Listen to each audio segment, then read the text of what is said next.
Right, well, first of all, as ever, absolute pleasure to be sat down with you and celebrating a 10-year anniversary. Well, it's nice to be here too, buddy. It's a big milestone. I'm going to get straight into the questions. Well, it's always a pleasure when you're here. Always a pleasure. As you know, it's you're like having Elvis. Yeah, well, enter the building. You've had a reputation for disrupting industries, and PXG was no different. How did you identify the golf industry as being ripe for disruption 10 years ago? Well, you know, it depends. Some things we did right, some things maybe we could have done a little better job. But you know, all in all, what we did was we built a brand in 10 years that most everybody knows. Absolutely. And it's got a good reputation, for being a quality manufacturer of high-end materials that really work. And I'll tell you what, it's not all bad. Did you ignore, I've got conventional wisdom as to what a golf brand should look like? Because PXG's always looked different from the beginning. Was that part of the plan? Well, you know what we wanted to do? We wanted it to you know, in our mind, look sexy. We gave them a workman's look where they're, you know, look like nuts and bolts that are put together. I mean, somebody can look at a club and they know it's a PXG. Absolutely. Your 16 rules for success include security is for cadavers, never give up.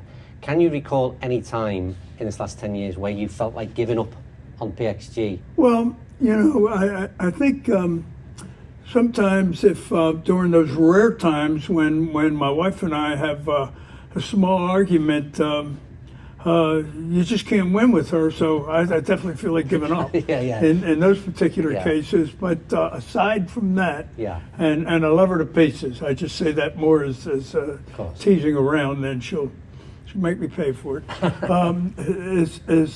You know, no, because what I do is rather than give up, I do something. I just take a different approach. Okay. Now, is it always the right approach? No.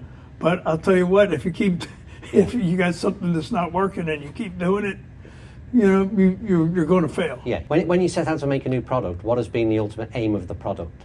And has it changed over the years from that sort of first Gen 1?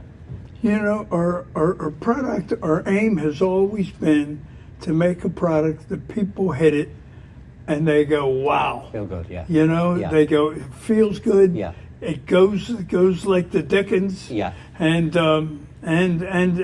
you know, I can hit it in the middle. I can hit it in the air. I can play it. And you know, that being the case, we've done our job. Absolutely. And the one job that we have never let go of is every time we release a new product, it's better than anything we've ever done. Yeah. Do you think in that past 10 years, do you think the golf industry has changed? And if it has, from your perspective, is that for better or worse? Is there any changes?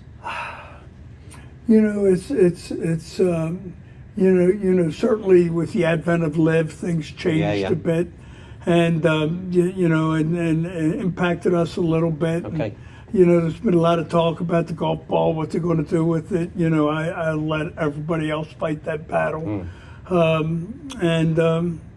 So, you know, right with COVID, what happened when COVID hit, and in all the states, most of the states, the golf industry was shut down, right?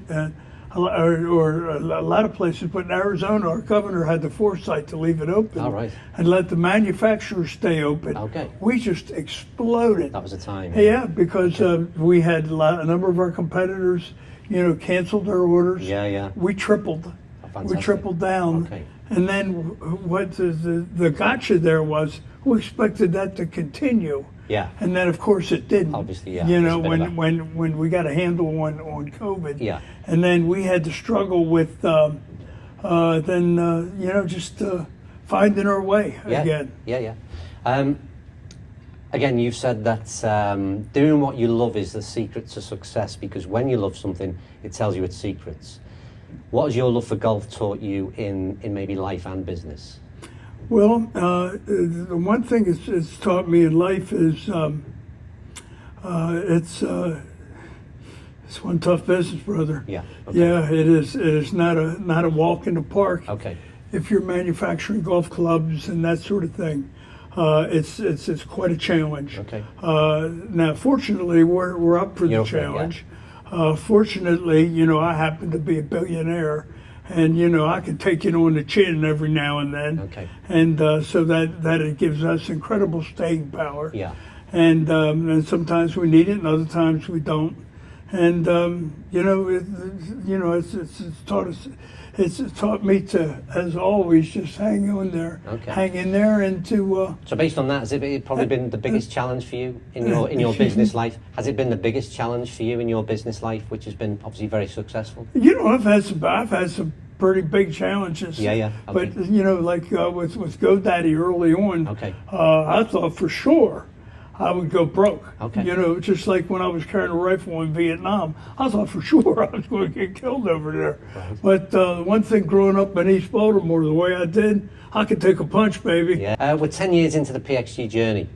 At this point, what kind of impact do you feel that the brand has made on the industry as a whole, and are you satisfied with where, in year 10, where you are in this adventure? Well, we're satisfied in the sense that we're pleased with the work that we've done. Okay. We're not satisfied with the work that we got in front of us to do, because we're going to continue to make quality equipment. So that's a yes and no type answer. Well, look, it's been an absolute pleasure. I think it's maybe 7 or 8 of those years that I've been working with PXG since I think it was maybe Gen 3. So, but on a personal level, massive thanks to the support that you've given to the channel and me personally over the years. And we'll end that one there. Well, I'll tell you what, I appreciate you being around, and I love it when you show up, and I love watching your podcasts. Well, hopefully many more to come, Bob. You know what? Don't go anywhere. As ever, massive pleasure. See you, buddy. Cheers, Bob. Thank you.